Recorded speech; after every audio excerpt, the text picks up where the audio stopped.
and welcome back for another deep dive. Today, we're going to be looking at global capitalism. Okay. We found a really interesting video on YouTube All right. from a channel called Democracy at Work. And the title's a little provocative. It's called Global Capitalism, What Trump 2.0 Means. But I think what's really interesting about the video is it's not really about the politics as much as it is about these larger global economic trends that are affecting everybody. Yeah, it's fascinating to see how these global forces are really impacting our everyday lives. Absolutely. And I think sometimes in ways we don't even realize. Yeah? And this video really kind of lays it all out, and it uses some pretty dramatic language. Okay. It talks about things like declining empires. It talks about something called zombie corporations. Oh, wow. It talks about why your next car might be made in China but cost you double. So it's got all of these really interesting kind of It does sound interesting. hooks in it. Yeah. And so I'm really excited to kind of unpack this with you and see what we can learn. Yeah, I'm excited too.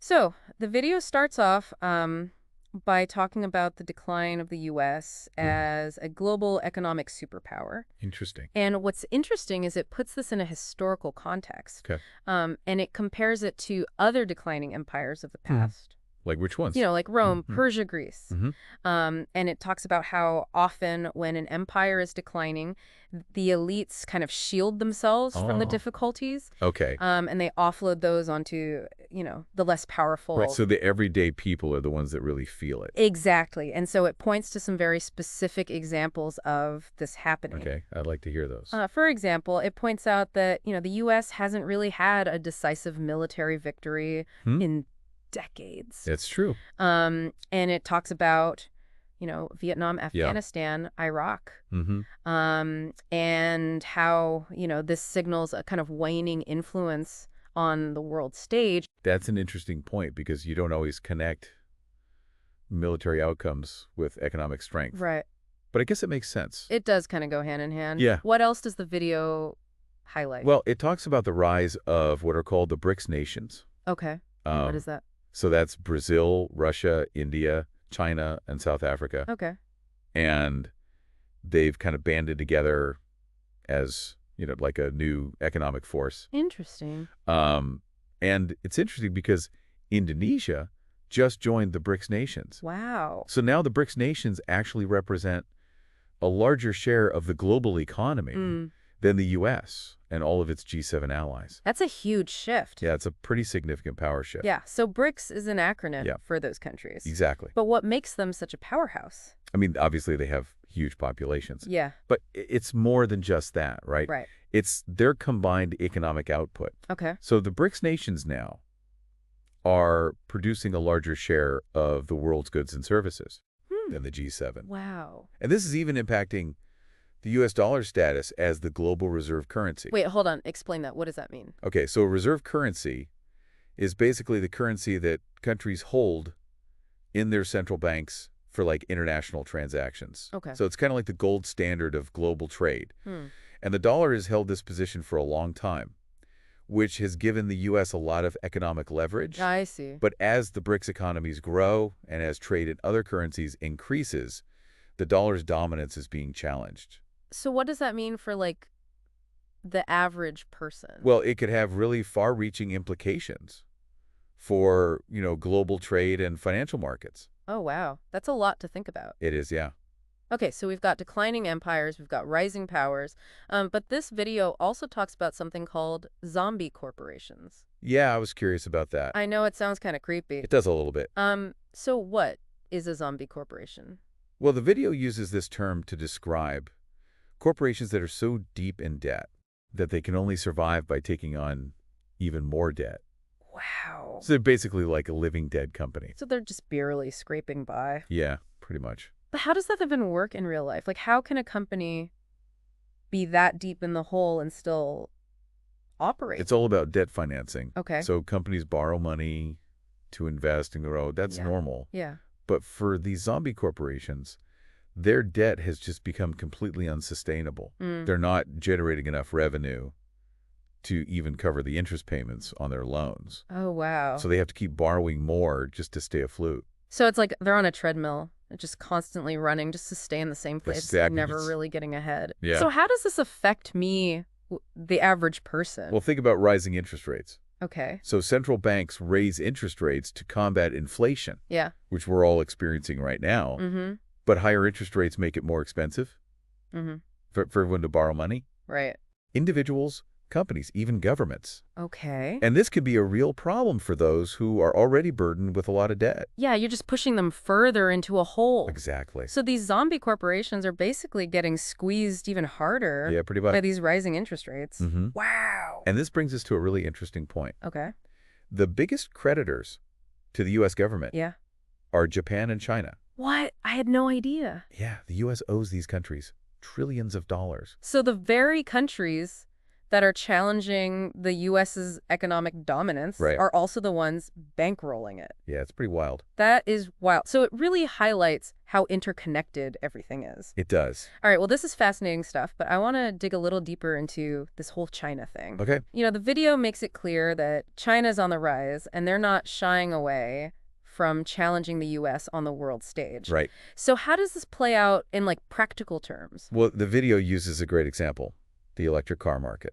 Okay. So you've got this Chinese company, BYD. I've heard of them, yeah. And they're producing these high-quality electric vehicles at lower prices than U.S. automakers. Okay, so if they're better and cheaper, why aren't we all driving BYDs? That's where tariffs come in. Oh, okay. So the U.S. government has slapped a 100% tariff on Chinese-made electric vehicles. 100%. Yeah, so that means... That means the price essentially doubles for American consumers. Wow, that's crazy. Yeah, and it's designed to protect U.S. automakers from competition. I see. But doesn't that also make it harder for U.S. companies to compete globally? It's a good question, yeah. If they can't get their hands on the best and most affordable technology. Right, and what about the American consumer? They're just stuck paying these inflated prices. Exactly. So it seems like this is the case where these kind of protectionist policies, while they're intended to help domestic industries, can actually end up hurting everybody in the long run. They can stifle innovation and raise prices for consumers.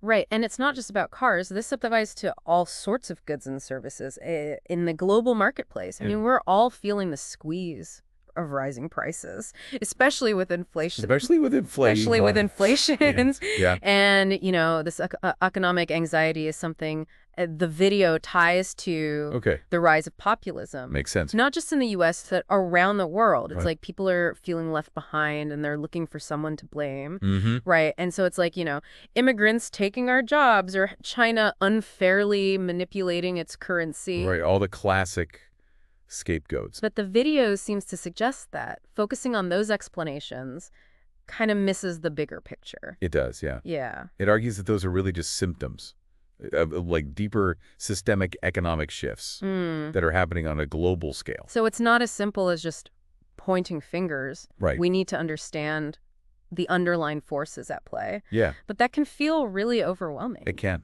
Right. It's easy to get caught up in that blame game and lose sight of the bigger picture. Yeah, absolutely. So the video emphasizes the importance of being informed and engaged citizens. Like, we need to understand how global capitalism works, how these trends are impacting our lives, and ultimately how we can advocate for a fairer system. Right. That's a great point. We can't just bury our heads in the sand and hope that things get better on their own.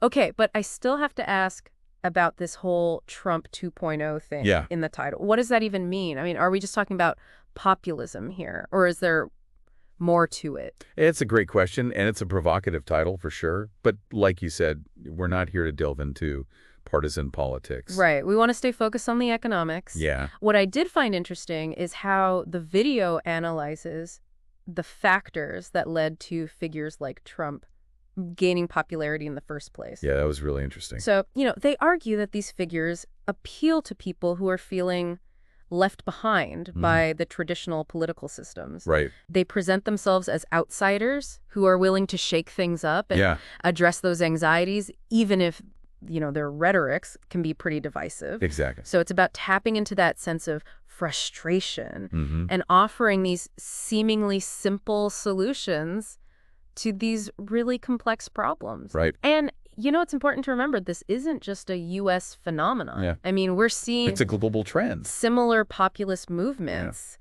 gaining Yeah. traction all around the world. Yeah, for sure. So what does all this mean for me, the listeners? How do these global economic shifts actually translate into my That's the key question. everyday life? That's a good The question. video highlights how these trends are putting a real squeeze on the working class. Okay. So things like stagnant wages, Yeah. inflation eating away at our purchasing power, Huh. rising debt levels. I mean, we're all feeling it.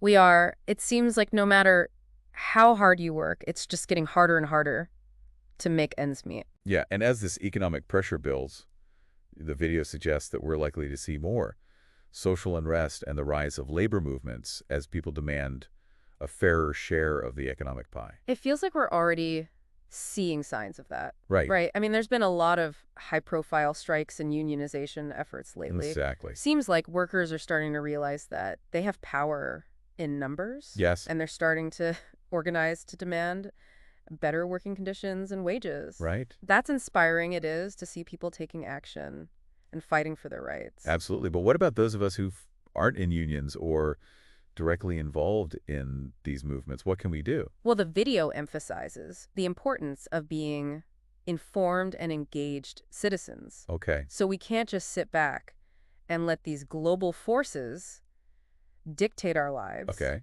We need to understand the systems at play and participate in shaping a better future. That sounds great in theory, but it can also feel really overwhelming. It can't. Like, what can I, one person, really do in the face of these massive global trends? That's where the video's final point comes in. Okay. And it emphasizes the power of collective action. Okay. So if our traditional leaders are failing to address these issues, it's up to us to organize, demand change, and hold those in power accountable. Right, there's strength to numbers. Yeah. But where do we even start? That's a great question. The video doesn't lay out like a step-by-step plan, Okay. but it does offer a call to action. It encourages us to continue exploring these topics, connect with others who share our concerns, and find ways to get involved in creating a more just and equitable world. So we need to educate ourselves, connect with like-minded people, and find ways to make our voices heard. Exactly. It still feels kind of daunting, It can be, yeah. but I appreciate the emphasis on individual agency. Yeah. I think it's a challenge, but the video seems optimistic about the potential for positive change. Okay. It highlights the growing awareness of these issues, especially among younger generations, Yeah. and the increasing momentum of these social movements that are pushing for a more just and sustainable world. So even though things look a bit bleak right now, there's reason to believe we can turn things around. Yeah, change doesn't happen overnight, but by understanding the challenges that we're facing and working together, we can create a better future for ourselves and for generations to come. You know, one thing that really stuck with me in the video was this discussion about how declining empires often try to maintain their grip on power by squeezing the working class. Yes, that was a fascinating point. They used the example of how the U.S. government responded to inflation by raising interest rates, which, as we discussed, disproportionately impacts people who are already struggling with debt. Right, it feels like a vicious cycle. It is. The people who are already hurting the most are the ones that get hit the hardest by these policies. Exactly, and it's not just about economic policies. The video also talked about how declining empires often resort to scapegoating and fear-mongering to distract from their own failures and maintain control. So like blaming immigrants or foreign countries for economic problems that are actually rooted in deeper systemic issues. Precisely. It's a classic tactic, divide and conquer, Yeah. pit people against each other, instead of actually addressing the underlying problems. Right. So it's crucial to recognize these tactics and see through the rhetoric. So how do we avoid falling into that trap? How do we stay focused on the real issues and work towards meaningful solutions? The video emphasizes the importance of critical thinking. Okay. So we need to question the narrative that are being presented to us, especially when they're coming from those in power. Like, who benefits from these narratives? What are the underlying agendas? That's a good point. We need to be more discerning about the information we consume and be willing to challenge the status quo. Absolutely. And the video also highlighted how declining empires often become more militaristic and aggressive in an attempt to assert their dominance on the world stage. Like clinging to the past instead of adapting to a changing world. Exactly. They used the example of the ongoing conflict in Ukraine, arguing that it's a symptom of this outdated mindset, this desperate attempt to hold on to global power in a multipolar world. Right, but as we've seen, those tactics often backfire, leading to more instability and resentment. Yeah. So if these old ways of doing things are failing, what's the alternative? What does a more just and equitable system even look like? That's the big question the video doesn't offer, like a specific blueprint, Okay. but it emphasizes the importance of collective action and building a system that prioritizes the well-being of people and the planet over profit and greed.